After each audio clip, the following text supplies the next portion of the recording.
Halo para penggemar dan pecinta fisika, pada video kali ini saya akan menjelaskan mengenai hukum Faraday, tapi saya akan berikan latihan soal saja. Kalau teorinya belum paham, silahkan melihat video saya pada playlist induksi elektromagnetik. Soal nomor 1, ini ada kumparan yang memiliki 1000 liter mengalami perubahan flux magnetik dari 12 Weber menjadi 10 Weber dalam waktu 0,1 sekon. Berapakah GGL induksi yang timbul pada ujung-ujung kumparan? Kita jawab. Dalam soal ini diketahui bahwa jumlah lilitan kumparan adalah 1000. Nah, flux 1 diketahui 12 Weber, itu awalnya, akhirnya adalah tinggal 10 Weber saja dalam waktu 0,1 sekon. Nah, ini yang ditanyakan adalah GGL-nya ya, GGL yang muncul pada ujung-ujung kumparan. Kita bisa menggunakan hukum Faraday untuk menyelesaikan soal ini. GGL induksi yang dibangkitkan oleh perubahan flux dirumuskan Faraday, epsilon sama dengan min N delta flux per delta T. Nah, delta fluxnya kita uraikan menjadi flux akhir kurangi flux awal. Nah, kemudian kita masukkan N-nya adalah 1000. Nah, sedangkan flux akhir 10, sedangkan flux awal 12, delta T-nya saya masukkan 0,1. Nah, nanti hasilnya di sini adalah 20.000 volt. Benar kan? Karena ini adalah min 2. Nah, dibagi 0,1 berarti min 20 dikalikan min jadinya plus 20.000 volt. Nah, atau boleh juga ditulis 20 kilovolt. Itulah GGL pada ujung-ujung kumparan yang ditanyakan. Nomor 2, sebuah kumparan yang hambatannya diabaikan dengan jumlah lilitan 1000 dan luas penampangnya 1 cm kuadrat ditembus tegak lurus oleh medan magnet berubah dari 4 kali 10 pangkat min 4 Tesla sampai dengan 2 kali 10 pangkat min 4 Tesla. Jika muatan yang mengalir dalam kumparan ini 1 mikrokulum, maka berapakah besar hambatan yang dihubungkan kumparan ini? Oke, kita jawab. Nah, diketahui dalam soal jumlah lilitan kumparan adalah 1000, luas penampang kumparan 1 cm kuadrat atau 10 pangkat min 4 meter kuadrat. Medan magnet awal yang menembus penampang kumparan adalah 4 kali 10 pangkat min 4 meter kuadrat, sedangkan B akhirnya adalah 2 kali 10 pangkat min 4 meter kuadrat. Nah, di sini ada penurunan medan magnet. Nah, kalau penurunan medan magnet terjadi, ini akan berakibat adanya perubahan flux magnetik. Perubahan flux magnetik itu akan menyebabkan adanya GGL induksi pada ujung-ujung kumparan yang akhirnya menimbulkan arus mengalir. Nah, arus itu adalah muatan yang mengalir tiap satuan waktu. Nah, ini muatan yang mengalir ya, dijadikan kulum, 10 pangkat min 6 kulum. Nah, flux itu yang menembus penampang kumparan kan BA cos theta ya. Tetapi perhatikan, fluxnya bisa ditulis B kali A kalau B-nya menembus tegak lurus bidang kumparan ya. Kalau Anda belum mengerti mengenai flux magnetik, silahkan juga menonton video lain yang membahas flux magnetik. Ya, silahkan aja langsung ke playlist induksi elektromagnet. Jadi flux sama dengan B kali A kalau B-nya tegak lurus luas penampangnya. Nah, sehingga perubahan fluxnya ini disebabkan oleh perubahan medan magnet ya. Jadi ini bukan perubahan luas, tapi perubahan medan magnet. Lihatlah medan magnetnya berubah dari 4 menjadi 2 kali 10 pangkat min 4 meter kuadrat gitu ya. Oke, sekarang perubahan fluxnya berarti bisa saya tulis delta B itu B2 dikurangi B1 dikalikan A.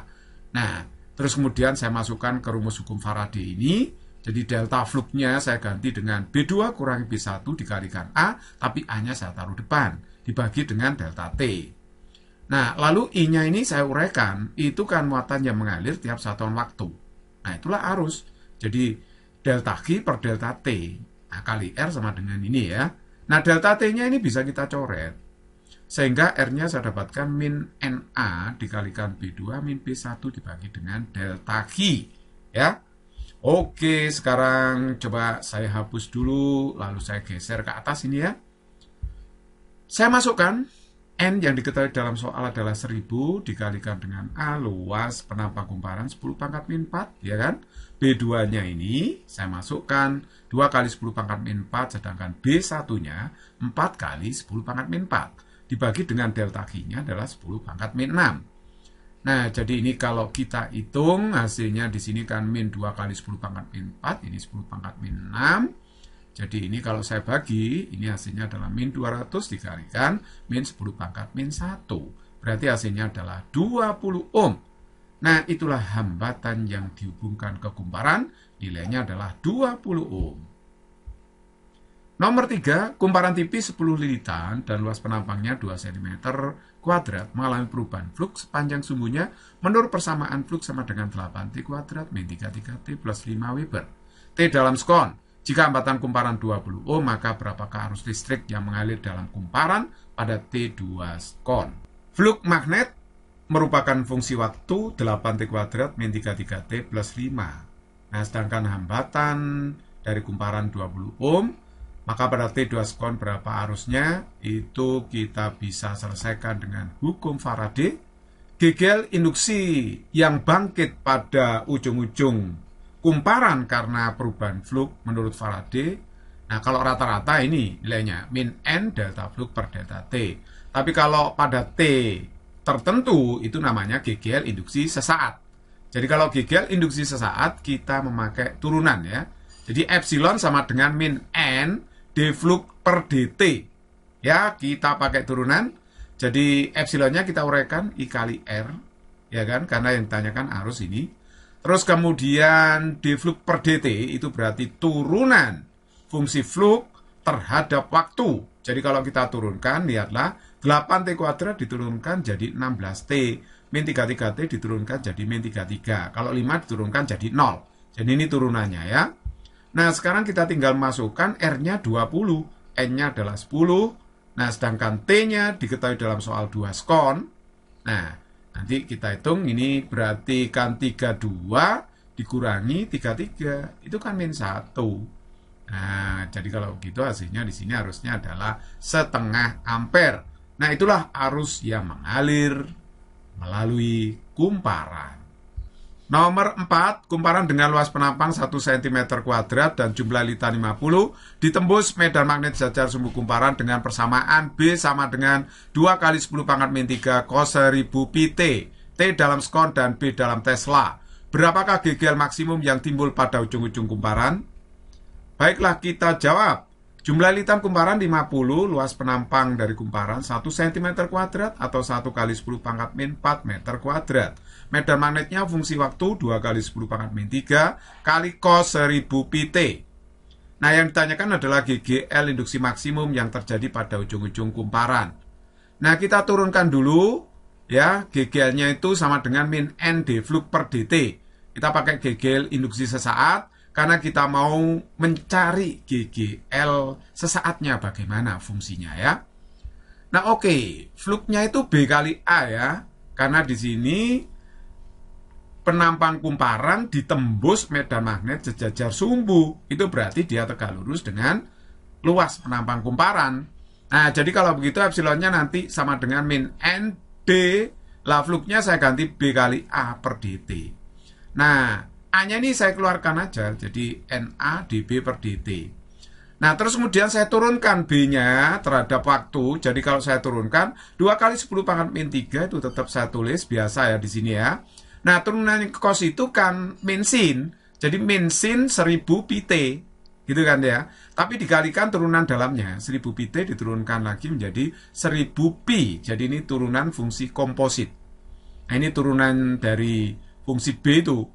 Oke, nah sekarang kalau kita hitung hasilnya pi kali 10 pangkat min 2 dikalikan sin 1000 pi T. Nah, tapi pi itu 3,14. Nah, dikalikan 10 pangkat min 2 kali sin 1000 pi T. Nah, kalau ditanyakan GGL induksi maksimum, berarti nilai sinnya itu harus maksimum. Sin maksimum itu 1 ya. Jadi kalau sinnya diisi 1, maka GGL induksi maksimum adalah 3,14 kali 10 pangkat min 2 volt. Nomor 5, kumparan tipis 5 lilitan dan berambatan 20 ohm ditembus medan magnet 0,4 Tesla dengan arah tegak lurus bidang menjauhi pembaca. Luas penampang kumparan 10 cm kuadrat. Dalam waktu 0,2 skon medan itu menghilang. Maka berapakah arus yang mengalir dalam kumparan dan kemana arahnya? Oke, kita jawab. Ini yang diketahui dalam soal, N-nya 5, R-nya 20 ohm, B1 0,4 Tesla, B2 0. Nah, berarti menghilang, luas penampangnya diketahui, delta T-nya sudah tahu. Ini yang ditanyakan adalah arus yang mengalir di dalam kumparan ketika ada perubahan medan magnet. Oke, GGL Faraday mengatakan bahwa min NA kali delta B per delta T kalau terjadi perubahan medan magnet. Ya kan? Ini kalau terjadi perubahan medan magnet. Oke, sekarang perubahan medan magnetnya adalah B2 dikurangi B1. Nah, terus kemudian I-nya dicari, R-nya itu adalah 20 ohm, N-nya 5, A-nya 10 pangkat min 3, nah B2-nya 0, B1-nya 0,4, diketahui dalam soal ya. Nah, kalau menghilang itu ya 0 ya. Delta T itu diketahui 0,2 skon. Nah, ini kalau dihitung, I-nya adalah 0,5 kali 10 pangkat min 3 ampere, atau boleh ditulis 0,5 miliampere. Nah, itulah arus yang mengalir dalam loop kumparan ini. Nah, sekarang kalau ingin menentukan arahnya, kita tahu bahwa B eksternal ini arahnya adalah masuk bidang tegak lurus.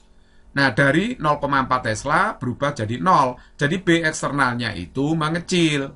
Nah, berdasarkan hukum Len, kalau B eksternalnya mengecil, maka B induksinya akan menambahi. Jadi kalau menambahi, maka vektor B induksi itu harus sama arah dengan B eksternal. Nah, ini berdasarkan hukum Len ya. Oke, jadi kalau begitu B induksi itu arahnya adalah masuk, cross juga ya, masuk bidang tegak lurus, karena mau menambahi B eksternal. Jadi vektor itu kalau sama arah jika dijumlah akan membesar. Jadi karena B induksi tujuannya membesarkan, ya harus cross juga arahnya. Nah, dengan menggunakan kaidah tangan kanan, ibu jari menunjukkan B induksi, 4 jari yang meremas itu menunjukkan arah arus induksi. Kita terapkan pada kumparan kawat melingkar ini, ibu jari Anda masuk bidang, menusuk bidang. Arahkan menusuk bidang ya. 4 jari yang meremas itu menunjukkan putaran arus induksinya. Jadi kalau kita cek dengan kaidah tangan kanan, arusnya seperti ini. Berarti arus ini searah dengan putaran jarum jam. Physics is very easy and fun.